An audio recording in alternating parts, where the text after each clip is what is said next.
우리는 이제 6월을 맞이했습니다. 우리 민족에게 6월은 잊을 수 없는 달이죠. 6.25 전쟁을 겪으면서 대한민국이라는 이름을 하마터면 잃을 뻔한 위기를 겪었습니다. 그 위기 속에서도 하나님의 은혜와 순국 선열들의 고귀한 희생으로 자유를 지켜낼 수 있었습니다. 그래서 우리나라는 6월을 호국 보훈의 달로 기념하며 지킵니다. 우리 그리스도인들도 마찬가지예요. 나라가 없으면 신앙을 지킬 수 없기에 우리 기독교인 역시 나라를 지키기 위해 힘쓰고 또 나라와 민족을 위해서 기도하기에 힘써야 합니다. 그래서 우리 세대만이 아니라 우리의 후손들이 하나님의 은혜를 대대로 누릴 수 있도록 해야 되는 거예요. 그렇다면 어떤 자세로 살아가야 할까요? 오늘 말씀을 통해서 함께 생각해 보려고 합니다. 이 본문의 말씀은 이스라엘의 지도자인 모세의 노래입니다. 그는 40년이란 오랜 세월을 이스라엘을 인도했죠. 출애굽 때부터 가나안의 목전에 이르기까지 그는 이스라엘을 이끌었습니다.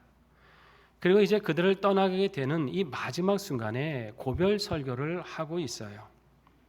그 설교의 내용을 보면 하나님이 어떻게 이 백성을 인도하셨는지, 그리고 어떻게 하면 하나님의 은혜를 계속해서 누릴 수 있는지 아주 간절한 심정으로 당부하고 교훈하고 있습니다.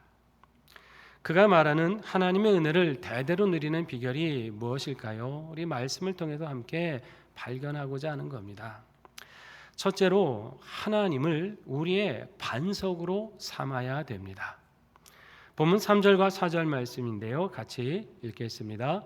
내가 여호와의 이름을 전파하리니 너희는 우리 하나님께 위엄을 돌릴지어다. 그는 반석이시니 그가 하신 일이 완전하고 그의 모든 길이 정의롭고 진실하고 거짓이 없으신 하나님이시니 공의로우시고 바르시도다. 아멘. 하나님이 우리의 무엇이라고요? 반석이시다. 여러분, 반석은 어떤 바위입니까? 넓고 커다랗고 아주 견고한 바위죠. 그 위에 있으면 흔들림이 없는, 그것이 바로 반석이에요. 이스라엘 백성들은 400년을 넘는 세월을 노예로 살았죠. 주권도 없습니다. 영토도 없어요. 아무런 권리를 보장받을 수가 없었어요. 아주 비천한 존재죠. 한마디로 기댈 곳 없는 민족 아닙니까? 애굽 사람들이 조롱하면 그대로 무시를 당하고 그들이 때리면 매를 맞았습니다. 항거할 수도 없고 어디 하소연할 데도 없는 거예요. 서러움과 고통 속에 살 수밖에 없는 민족이었어요. 자, 그런데 그런 비천한 민족을 하나님이 어떻게 하셨어요? 하나님의 백성으로 택해 주셨습니다. 주권도 없이 노예로 살던 그들을 선민이라고 하는, 하나님의 백성이라고 하는 지위로 올려주셨어요.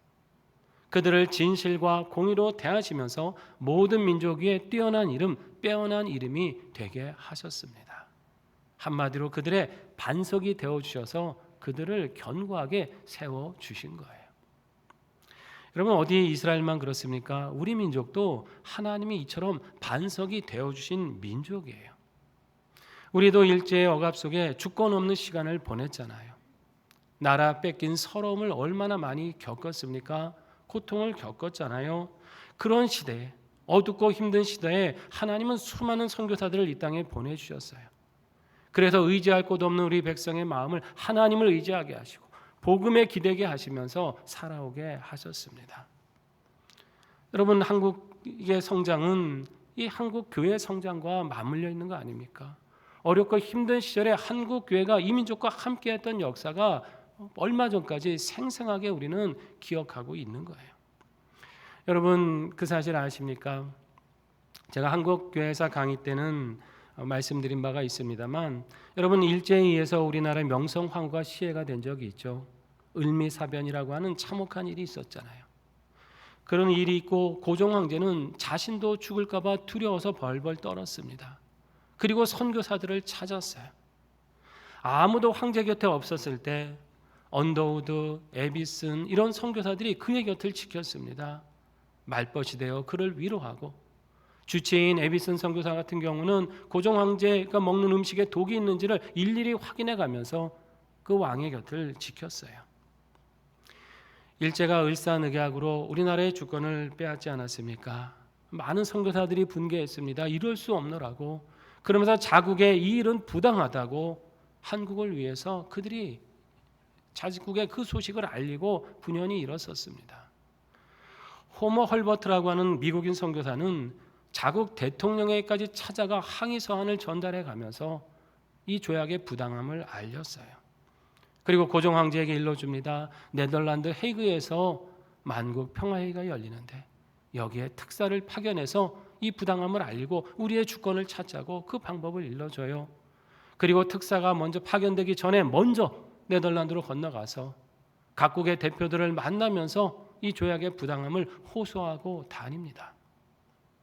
일제가 볼 때 얼마나 눈에 가시겠습니까? 이 헐버트 선교사를 강제로 본국으로 추방을 시켜버립니다. 해방 후에 나중에 이분이 한국 땅을 방문하게 되는데 우리 한국 땅에서 소천을 했습니다. 그래서 지금은 합정동에 있는 양화진 묘역에 안장되어 있어요. 보신 분들은 알겠지만 그분의 묘비에는 한글로 뚜렷하게 이렇게 쓰여 있습니다.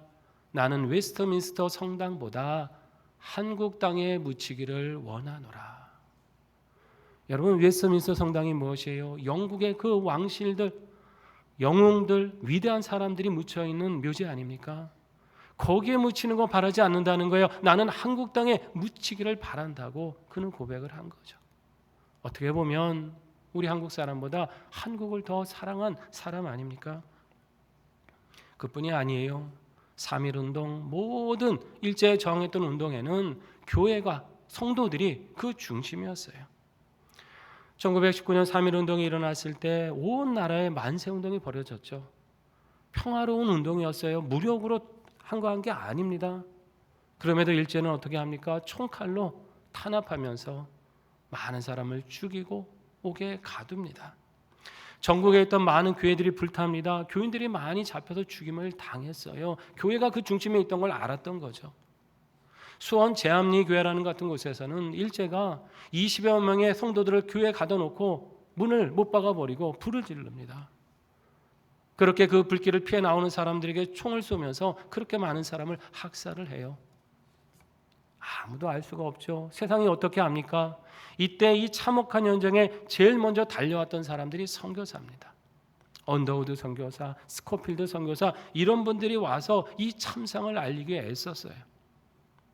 특히 프랭크 스코필드라고 하는 이 선교사는 현장에 있는 것을 일일이 사진을 찍어 기록하고 그 내용을 다 적습니다.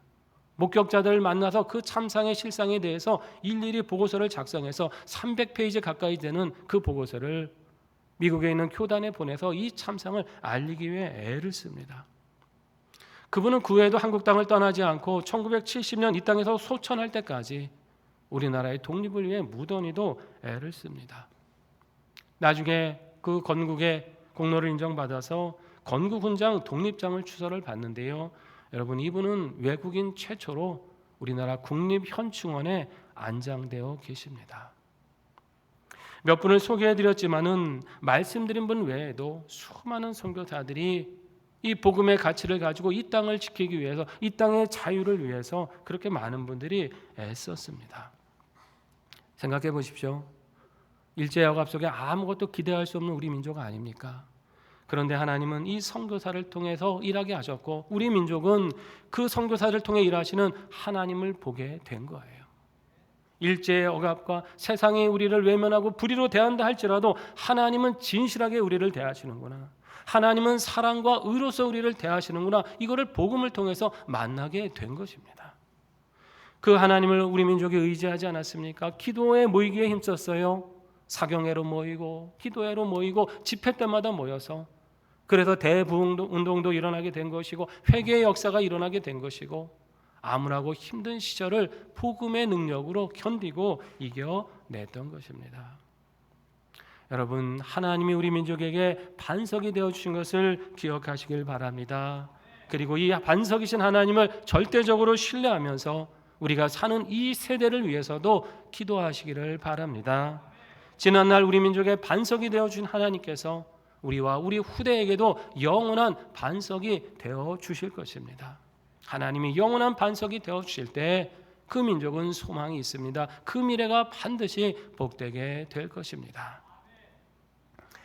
모세가 말씀하는 하나님의 은혜를 대대로 누리는 두 번째 비결은 무엇일까요? 그것은 이전에 베푸신 일을 기억하라는 것입니다. 본문 7절 말씀인데요. 같이 한번 읽겠습니다. 옛날을 기억하라. 역대 연대를 생각하라. 내 아버지에게 물으라. 그가 내게 설명할 것이요. 내 어른들에게 물으라. 그들이 내게 말하리로다. 아멘. 옛날을 어떻게 하라고요? 기억하라. 여러분, 옛날이라는 게 뭡니까? 이건 단순히 흘러간 과거가 아니에요. 믿음의 사람들에게 있어서 옛날은 하나님이 은혜로 함께 하신 시간입니다. 이거를 기억하라는 거예요. 기억은 단지 머릿속에 떠올려라는 의미가 아니죠. 여기 말의 뜻은 어떤 것의 가치를 바르게 깨달으라, 이런 뜻입니다. 그 안에 담긴 의미가 무엇인지, 그 속에서 뜻하는 바가 무엇인지를 발견하고 그 가치를 붙잡으라는 말씀이죠. 특별히 우리가 신앙생활에서는 이 하나님의 은혜를 기억해야 됩니다. 잊으면 안 돼요. 왜 이것을 기억해야 됩니까? 그래야 하나님이 하신 일을 알고 그분을 의지하게 되고 그분의 은혜에 계속해서 거할 수 있기 때문입니다. 하나님의 은혜를 잊으면 방종하게 되어 있어요. 인간의 육신의 욕심을 따라가게 되어 있습니다. 은혜를 잊은 사람은 반드시 타락하게 되어 있죠. 그러나 은혜를 기억하는 사람은 계속 그 은혜 안에 복된 삶을 살게 되는 거예요. 모세는 이것을 기억하기 위해 어떻게 하라고 해요? 아버지에게 물으라는 거예요. 어른들에게 물으라는 거예요.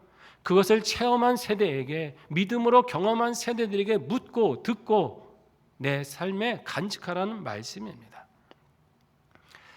요즘 이런 얘기하면 고리타분한 얘기처럼 듣는 세대들도 있죠. 어른들이 자녀들에게 예전 얘기를 하려 치면 아이고 아버지 세대 얘기인데 지금 그걸 어쩌란 말입니까? 지금 우리가 그게 무슨 상관이 있습니까? 또 이렇게 말하는 자녀들이 있습니다. 근데 여러분, 우리 자녀 세대가 기억해야 할 게 있어요. 그게 뭐냐면 그 역사의 흐름 속에 오늘 내가 있다는 것이에요. 그냥 하늘에서 떨어졌나요? 아닙니다. 부모 세대에 고난이 있었기 때문에 오늘 우리가 있는 겁니다. 오늘 우리 세대에 헌신이 있을 때 다음 세대가 희망을 갖게 되는 거예요. 단절된 세대가 어디 있습니까? 다 흘러 역사 속에서 여기까지 온 것이죠. 기억하라는 말은 이처럼 역사 속에서 일하시고 함께 하신 하나님의 손길을 만나라고 하는 것입니다. 여러분, 역사라는 게 의미가 뭐예요? 우리가 왜 지나간 옛날 얘기에 그렇게 귀를 기울이는 겁니까? 그게 뭐가 중요해서 그래요? 그것은 그냥 흘러간 역사가 아니라 하나님이 그 역사 속에서 일하셨기 때문이에요.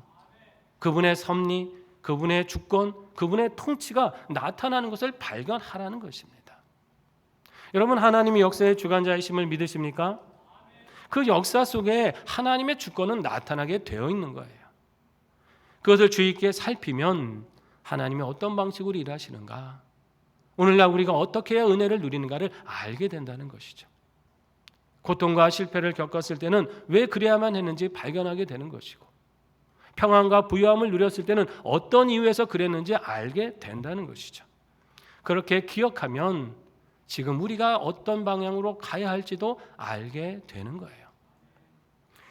우리 민족은 하나님의 은혜를 많이 받았어요. 정말 하나님의 은혜를 기억해야 될 민족입니다. 여러분, 몇십 년만 해도요, 대한민국이라는 나라가 어디에 붙어 있는지 모르는 사람들이 많았습니다. 그거 아시죠? 그 조그만 나라, 보이지도 않는, 지도에서도 모르는 나라라고 생각을 한 거죠. 그런데 지금 어떻습니까? 세계인들이 우리나라를 모르는 사람이 없죠. 우리가 만든 제품을 쓰고, 우리가 만든 음악을 듣고, 우리가 만든 음식을 먹고, 이른바 한류 열풍을 통해서 대한민국을 모르는 나라가 없을 지경이 된 거죠. 선교적인 면에서도 그렇습니다. 경제적으로도 놀랍게 성장했지만, 여러분, 재작년을 기준으로 우리나라가 파송한 선교사가 몇 명인지 아십니까? 169개국에 22,000명이 넘었었어요. 한때는 많은 선교사들이 와서 복음으로 살아야 될 그 빚진 우리가 이제는 수많은 선교사들을 해외에 보내서 이 복음으로 많은 민족에게 전파하고 있는 것입니다. 어느 면을 봐도 이전과 비교하면 놀랄 만한 성장을 이룬 거 아닙니까? 여러분, 이것은 분명 하나님의 은혜인 줄 믿습니다. 어려운 시절 우리로 기도하게 하셨잖아요. 우리 다음 세대는 보다 부모 세대보다 나아야 한다는 생각 때문에 간절한 믿음과 기도로 수고하고 애썼던 부모 세대의 헌신을 통해 하나님은 우리 민족을 여기까지 오게 하신 것입니다. 여러분이 우리가 이 은혜를 누려야 될 뿐만 아니라 어떻게 해야 됩니까? 후대에 더 큰 복으로 전해야 되는 것이죠. 지난 시간의 은혜를 기억하고 우리 후손들이 우리보다 더 복된 세대에 살아갈 수 있도록 우리는 이 복을 전해 주어야 되는 거예요.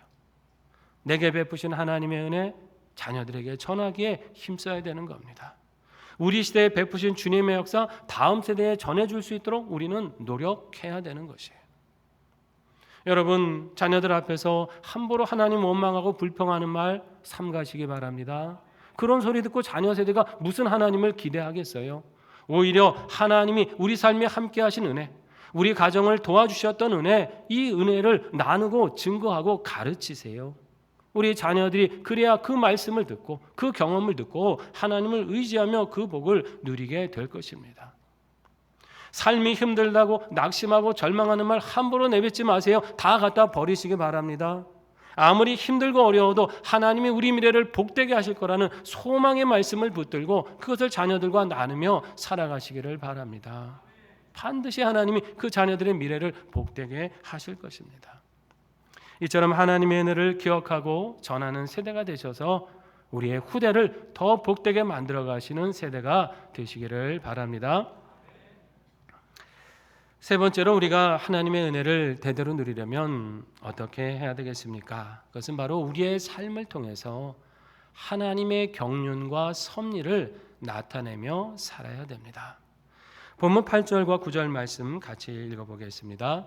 지극히 높으신 자가 민족들에게 기업을 주실 때에 인종을 나누실 때에 이스라엘 자손의 수요대로 백성들의 경계를 정하셨도다. 여호와의 분깃은 자기 백성이라 야곱은 그가 택하신 기업이로다. 아멘. 여호와의 분깃이 누구예요? 자기 백성, 하나님이 택하신 백성이다. 분깃은 기업과 유산, 가장 중요하게 생각하는 것, 이걸 말하는 건데요. 하나님이 자기 백성을 이처럼 귀하게 생각하시고 자기 백성을 중심으로 일하신다는 거예요. 8절에 보면 민족들의 경계를 정하실 때 어떻게 정하셨다 그래요? 이스라엘 자손의 수요대로 백성들의 경계를 정하셨다 그러는 겁니다. 나라와 민족이 국경을 맞대고 정해지는데 그 경계를 이스라엘 백성을 중심으로 그 경계를 정하셨다, 그 말씀인 거예요. 여러분, 사실 이스라엘이라고 나라는요, 역사적으로 보면 아주 작은 나라예요. 강대국 사이 틈바구니에 있는 조그만 나라입니다. 어쩌면 우리하고 참 비슷하죠. 강대국 사이에 있는 작은 나라예요. 그런데 보면 이 서쪽에는 애굽이라고 하는 아주 전통적인 강대국이 자리하고 있었고요.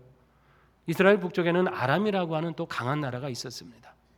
동쪽에는 또 누가 있어요? 아수르, 바벨론. 역사 속에서 등장하는 아주 큰 제국들, 동쪽에는 이스라엘, 동쪽에는 그 나라들이 있었어요. 그런데 하나님의 관점에서는 그들의 역사의 주역이 아니었다는 거예요. 그들 사이에 끼어있는 이 작은 나라, 그들이 무시했던 이 작은 나라, 그 나라가 역사의 중심이었다는 거예요. 왜 그렇습니까? 하나님이 그들을 택하셨기 때문입니다. 하나님의 분깃, 하나님의 기업으로 그들을 선택하셨기 때문에 그들이 역사의 주역이었다는 것입니다.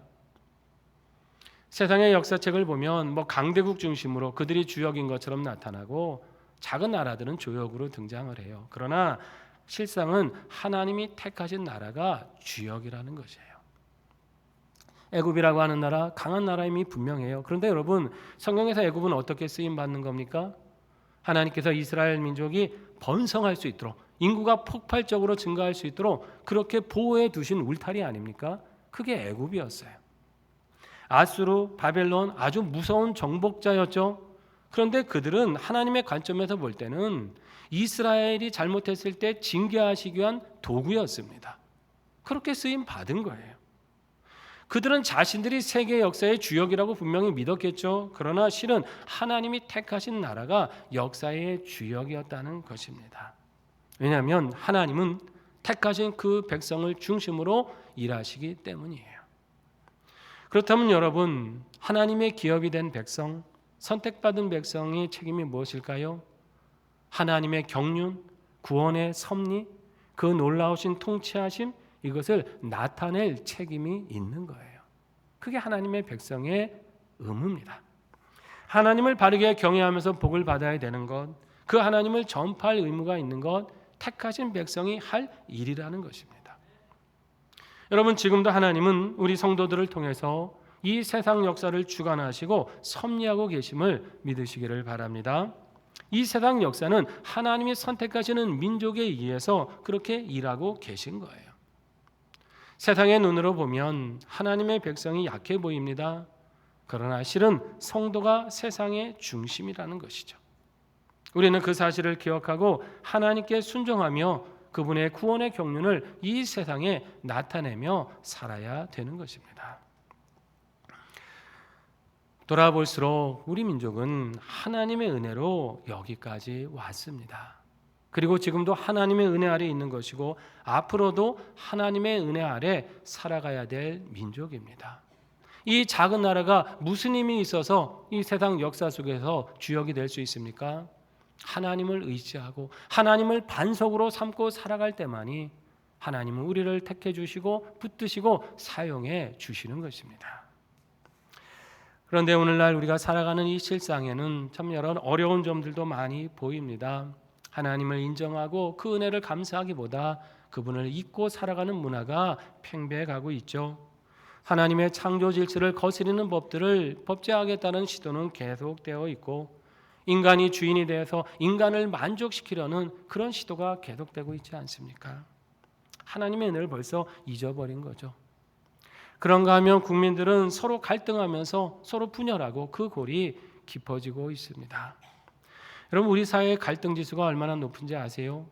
3년 전에 한국사회 갈등 해소센터가 조사한 바에 따르면요, 우리 국민 중에 89%가 우리 사회의 갈등이 너무 심하다라고 그렇게 생각을 하고 있어요. 열의 9은 거의 대부분의 국민이 그렇게 느낀다는 거예요. 정치 이념에 따른 갈등도 심해지고 있고 세대 간에, 지역 간에, 특별히 남녀 간에 이 갈등이 계속 심화되고 있다는 것입니다. 어떤 한 이슈가 있으면 옳고 그름을 따져야 되잖아요. 이건 옳은 일이야, 이건 그른 일이야. 그렇게 해서 어떤 옳고 그름이 서야 되는데 이 진영 논리로 나뉘어서 내 편이면 무조건 옳고 저쪽 편이면 무조건 잘못됐다라고 하는 이런 일들 얼마나 많이 있습니까? 이성적인 판단을 합리적으로 해야 되는데 그냥 진영 논리로 서로 다투고 싸우는 거예요. 이 사회 갈등 지수가 OECD 국가 중에 3번째로 높다고 합니다.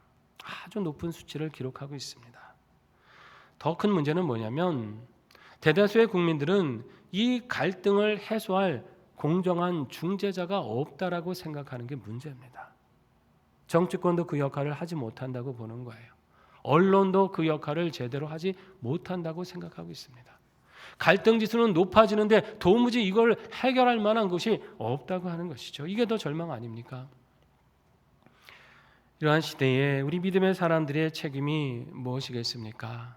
우리는 이 시대에 이 나라의 모든 역사가 하나님의 주권 속에 있다는 것을 우리의 삶으로 가르치며 알리며 살아가야 되는 것입니다. 악한 법들의 입법을 막기 위해서 기도해야 되고 모든 국민들이 하나님의 통치 아래 있는 것이다. 우리의 역사와 이 민족의 미래는 하나님께서 다스리시는 것을 우리가 가르치고 알려야 되는 거예요. 갈등하고 분열하는 세대에 하나님의 사랑만이 통합할 수 있지 않겠습니까? 이 갈등을 치유하고 회복할 능력이 우리 모두가 하나님께서 우리 민족을 사랑하신다, 우리를 회복하신다라는 이 믿음을 가르쳐 주어야 되는 것이죠. 이렇게 성도들이 하나님의 역사의 주역인 것을 기억하면서 하나님의 경륜을 나타내고자 힘쓰며 살아갈 때 하나님은 우리를 통해서 이 사회를 새롭게 변화시켜 주실 것입니다. 이것이 우리의 사명이에요. 사랑하신 성도 여러분, 호국포원의 달, 먼저는 우리 민족에게 함께 하신 하나님의 이 은혜를 기억하며 감사하실 수 있기를 바랍니다. 그리고 우리 삶을 통해 우리 세대를 통해 하나님의 은혜를 더 나타내고 후대에 이 은혜를 전하며 살기에 힘쓰시기를 바랍니다. 그러므로서 우리에게 주신 이 풍성한 은혜를 계속해서 누리고 이 은혜를 후대에 더 복되게 전해가며 살아가는 우리 세대가 되시기를 주의 이름으로 축원합니다. 함께 기도하겠습니다. 우리 말씀 생각하며 결단합니다. 하나님, 우리 민족에게 주신 은혜를 기억합니다. 이 은혜를 감사하며 우리의 기도를 통해 신앙의 삶을 통해 그 구원의 경륜을 나타내게 하셔서 이 복을 후대에 전하는 세대가 되게 하여 주시옵소서. 우리 반주에 맞춰 결단하며 기도하겠습니다. 아버지 하나님, 은혜를 감사드립니다. 역사하시고 인도하여 주시옵소서. 하나님께서 어려울 때 우리 민족에게 등불이 되시고 반석이 되어주신 그 은혜를 깨닫게 하여 주시옵소서. 복음에 기대게 하시고 진실하고 의로우신 하나님의 기대게 하신 그 역사를 기억하게 하여 주시옵소서. 하나님, 다시 한번 기억하며 회복하며 회상하며 하나님의 은혜를 바라고 나가신 저희들 되게 하여 주시옵소서. 이 은혜를 결코 잊지 않기를 원합니다. 붙들고 깨닫게 되기를 원합니다. 하나님의 삶을 통해서 우리의 삶을 통해 우리의 기도를 통해 주의 구원의 경륜과 선하신 통치와 그 섭리하심을 나타내게 하여 주시옵소서. 갈등하고 분열하고 타락해가는 이 사회 속에 하나님의 이 복음의 빛을 증거할 수 있게 도와주셔서 갈등은 봉합하고 치유하게 하시고 타락한 문화는 근절되고 막아내게 하여 주시고 잘못된 법들의 입법에 있었던 막아내 선한 가치와 말씀의 가치에 근거한 삶이 이 땅에 가득할 수 있도록 애쓰게 하여 주시옵소서. 그래야 우리가 복된 은혜를 누릴 뿐만 아니라 다음 세대에 더 큰 은혜와 복을 나누며 전하며 살아갈 수 있는 세대가 되게 하여 주시옵소서. 주님께서 주시기 원합니다.